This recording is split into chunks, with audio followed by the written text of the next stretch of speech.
Eto siya, naipit siya kaninang umaga. So, iniwan ko siya dun sa isang tao ko.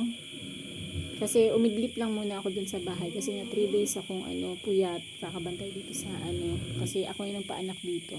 So, nung nadatnan ko kaganina, sabi na ipit daw itong itong bake na to. So, titingnan natin kung magsusurvive ba siya. Ayan. So, ang ginagawa ko, kasi ayaw niya ng dumede eh. So, ang ginagawa ko, ah, pag nagpapaano yung nagre-release ng gatas si Mama Pig, kumukuha ko ng gatas niya. Tapos, ito nilalagay ko dito sa baso. Tapos, ginagamitan ko ng syringe. Yan, tinanggal ko yung karayom niya. So, sana mag-survive yung bake na to. Ayan. So, dahil wala akong heater, ang ginawa ko, ito yung flashlight. Ito, mainit to eh. Pag tinutok tong flashlight na to, mainit siya eh. Ito. So, hopefully, magiging okay siya. Ayan.